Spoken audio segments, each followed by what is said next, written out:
Assalamualaikum warahmatullahi wabarakatuh. Kami dari kelompok 3 PDBA 30 akan mempresentasikan hasil proyek kebangsaan kami dengan judul Koherensi Perkembangan Teknologi Terhadap Pelecehan Seksual. Berikut anggota kelompok kami. Latar belakang proyek kebangsaan kami yaitu data yang dikeluarkan oleh Kemen PPPA menyebutkan terdapat 23.306 kasus pelecehan seksual yang terjadi di Indonesia. Kemudahan teknologi informasi tentunya mendorong kasus pelecehan dan kekerasan seksual semakin meningkat, sebab pelaku semakin mudah dalam menyalurkan perilaku dan fantasinya. Namun, kemudahan tersebut memiliki sisi positif bagi para korban, karena sosial media menjadi sarana bagi para korban dalam mencari keadilan atas pelecehan dan kekerasan seksual yang dialaminya, seperti Twitter dan Instagram. Berdasarkan fakta dan data yang sudah disebutkan sebelumnya, kami telah melakukan penelitian yang bertujuan untuk mengetahui adanya koherensi perkembangan teknologi terhadap pelecehan seksual yang telah kami lakukan di gedung kuliah bersama Universitas Airlangga, Kota Surabaya. Serta kami juga menyebarkan kuesioner di sosial media dengan sasaran kelompok usia 13 tahun sampai 18 tahun dan kelompok usia 19 tahun sampai 34 tahun. Tujuan umum dilakukannya penelitian sederhana ini yaitu untuk menganalisis pengaruh perkembangan teknologi terhadap kasus pelecehan seksual dan menganalisis keterbukaan masyarakat terhadap korban pelecehan seksual. Lalu tujuan khusus dari penelitian ini yaitu menganalisis pengaruh sosial media terhadap tingkat peluang pelaku pelecehan seksual, lalu menganalisis pengaruh konten dewasa terhadap tingkat kasus pelecehan seksual, menganalisis respon masyarakat terhadap korban pelecehan seksual yang terbuka di sosial media, dan yang terakhir menganalisis kemudahan penyelesaian kasus pelecehan seksual di sosial media. Selanjutnya adalah metode. Pada penelitian kali ini kami menggunakan metode kualitatif dengan pengambilan datanya menggunakan wawancara dan kuesioner. Di mana wawancara kami mewawancarai langsung narasumber dan kuesioner kami menyebarkan link Google Form untuk diisi. Selanjutnya yaitu tentang tinjauan pustaka. Pengertian dari pelecehan seksual menurut Winarsono yaitu segala macam bentuk perilaku yang berkonotasi seksual yang dilakukan secara sepihak dan tidak dikehendaki oleh korbannya. Bisa disebut sebagai pelecehan seksual karena di dalamnya mengandung unsur-unsur sebagai berikut, yaitu adanya pemaksaan kehendak secara sepihak oleh pelaku, kejadian ditentukan oleh motivasi pelaku, kejadian tidak diinginkan korban, dan mengakibatkan penderitaan pada korban.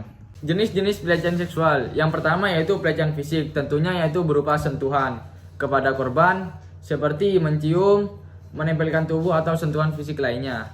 Yang kedua yaitu pelecehan lisan yang dilakukan secara ucapan verbal atau komentar yang tidak diinginkan oleh para korban atau bagian tubuh atau penampilan seorang, termasuk lelucon dan komentar bermuatan seksual.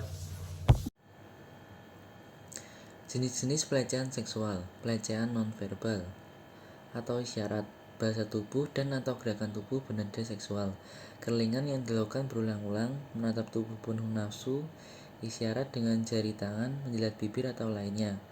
Pelecehan seksual via visual, memperlihatkan materi pornografi berupa foto, poster, gambar kartun, screensaver atau lainnya, atau pelecehan melalui email, SMS, dan media lainnya.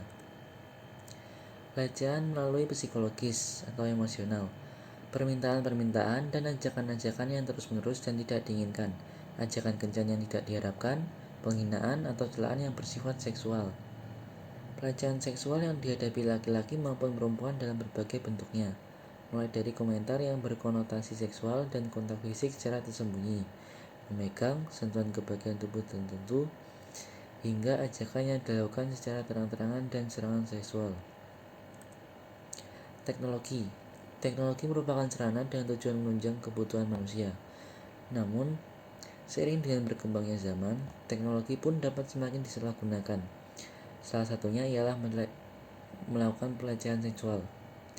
Dan berkembangnya teknologi dapat menambah jenis pelecehan seksual itu sendiri, mulai dari media sosial hingga video porno. Sudut pandang agama.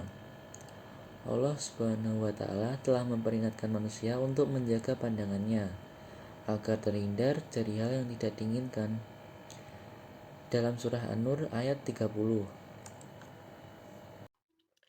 Selanjutnya adalah pembahasan hasil. Ini adalah hasil dari proyek kebangsaan yang kelompok kami lakukan. Hasilnya adalah poster. Di poster kami yang berjudul Bijaklah dalam bersosial media, terdapat persentase hasil dari pengisian kuesioner yang telah kami sebar sebelumnya. Faktanya, 93% responden kami setuju jika maraknya konten dewasa dan vulgar di sosial media meningkatkan kasus pelecehan seksual. Lalu di sini ditambahkan juga kutipan surat An-Nur ayat 30. Pada ayat ini, Allah memerintahkan Rasul-Nya dan orang-orang yang beriman agar mereka memelihara dan menahan pandangannya dari hal-hal yang diharamkan kepada mereka untuk melihatnya, kecuali terhadap hal-hal tertentu yang boleh dilihat. Melalui media poster, kami secara mudah dapat menyebarkannya kepada masyarakat. Juga masyarakat yang melihat poster kami akan lebih mudah memahami makna yang kami inginkan dari poster ini, bahwa melalui teknologi yang ada seperti sosial media, dapat menjadi sarana orang lain melakukan pelecehan seksual terhadap seseorang yang bersosial media. Sepatutnya kita sebagai manusia, terutama umat muslim, kita harus menahan nafsu kita dan memilih tontonan mana yang layak untuk ditonton. Juga, ketika bersosial media, hendaklah memilih apa saja yang bisa diupload di sosmed kita. Jangan sampai malah dari postingan kita sendiri, orang lain memiliki niat yang tidak baik terhadap kita.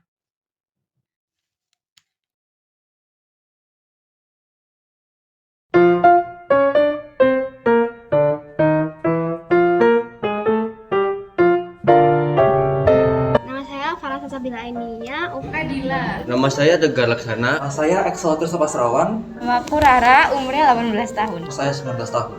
Umur saya 19 tahun. Saya umur 18 tahun. Umur saya tuh 18 tahun, tapi Senin depan tuh 19 tahun. Oke. Menurut saya memicu, soalnya di era digitalisasi sekarang, media sosial tuh bebas nyebarin apa-apa aja, termasuk video-video vulgar pelecehan. Kalau menurut saya, iya, itu bahkan berpeluang besar untuk adanya pelecehan seksual, karena kita tidak tahu pelecehan seksual itu bisa melalui tindakan secara langsung maupun tidak langsung. Contohnya yaitu melalui media sosial, dan itu bisa berupa ketikan atau sebagainya. Tergantung penggunanya ya. Kadang kan penggunanya ada yang menyalahgunakan HP-nya, ada kadang yang melenceng dari HP-nya itu sendiri. Tapi kalau menurut saya ada juga yang kurang tepat untuk menggunakan itu HP. Kalau menurut saya, dengan adanya perkembangan teknologi media sosial ini sudah pasti akan meningkatkan probabilitas pelecehan seksual. Ya, seperti yang kita tahu, sekarang pelecehan seksual sudah nggak lagi hanya di kehidupan sehari-hari, namun juga secara virtual melalui pelecehan seksual lewat komen maupun mengomentari tubuh seseorang lewat postingannya. Nah, namun menurut saya di saat yang sama juga perkembangan teknologi ini justru bisa menjadi cara untuk mengurangi pelecehan seksual, di mana kita sebagai orang-orang yang memiliki tingkat literasi dan pendidikan yang baik, maka kita mengerti kasus pelecehan seksual di masyarakat seperti apa, dan bahwa itu salah, dan bahwa kita harus bersama-sama menanggulangi isu tersebut. Itu bisa sih, karena hal itu bisa mempengaruhi pikiran orang lain yang ngelihat itu di sosial media. Sebenarnya enggak, karena semua pelecehan seksual itu nggak bisa dianggap benar. Itu salah banget. Kalau itu sih salah ya, karena masa pelecehan seksual dipakai hiburan kan sebenarnya juga nggak berguna banget ya. Karena kan juga itu kan hal yang tidak baik untuk dilakukan dan tidak baik untuk dibuat hiburan juga. Seperti itu. Menjawab pertanyaan yang pertama tadi, Kalau menurut saya pelecehan seksual itu tidak bisa dianggap lumrah ya, karena itu adalah hal yang serius dan bisa ditindak pidana sebagai tindak kriminal gitu. Kalau media sosial pasti verbal ya. Itu biasanya cuma beberapa orang. Nah, rata-ratanya tuh kayak remaja seusia kita-kita ini, apalagi rata-rata itu yang pelakunya itu cowok. Kalau menurut saya. Jadi udah gitu. Jadi tren-tren sekarang itu menurut pandangannya Mbak sendiri ini dianggap lumrah ya dari segi itu. Saya maaf jika salah. Ya. Kalau itu pelakunya yang korbannya itu cewek, terus ceweknya tuh cantik gitu, pasti dibela sama si netizen tersebut. Tapi kalau sebaliknya, kalau ceweknya mohon maaf kayak biasa aja, itu kayak rata-rata malah ikut dibully gitu, malah disalahin gitu. Menurut saya iya, tapi tergantung bagaimana orang tersebut bisa menggunakannya. Misal kalau si korban ini memang tidak malu untuk speak up mengenai pelecehan seksual tersebut, maka banyak sekali netizen di media sosial yang akan mendukungnya. Tapi ada juga yang netizen itu malah memutarbalikkan fakta atau mencari kesalahan dari korbannya. Itu tergantung dari pribadi masing-masing sih. Bisa juga media sosial itu berbahaya. Tidak. Kenapa, Mas? Karena yaitu banyak yang menyalahgunakan teknologi yang nggak baik. Menurut saya ini bagus ya, jadi korban bisa punya keberanian untuk speak up, kemudian masuk ke algoritma masyarakat yang memang suka menggunakan media sosial, jadi bisa lebih mudah terblow up, lebih mudah dikenal oleh masyarakat dan sampai kepada kepolisian sehingga dapat ditanggapi dengan lebih cepat. Jujur iya, karena kan sekarang bisa diviralin gitu ya, kalau misalnya ada yang mengalami pelecehan seksual itu bisa diviralin melalui sosial media, jadi lebih keangkat gitu loh kasusnya. Udah sih gitu doang.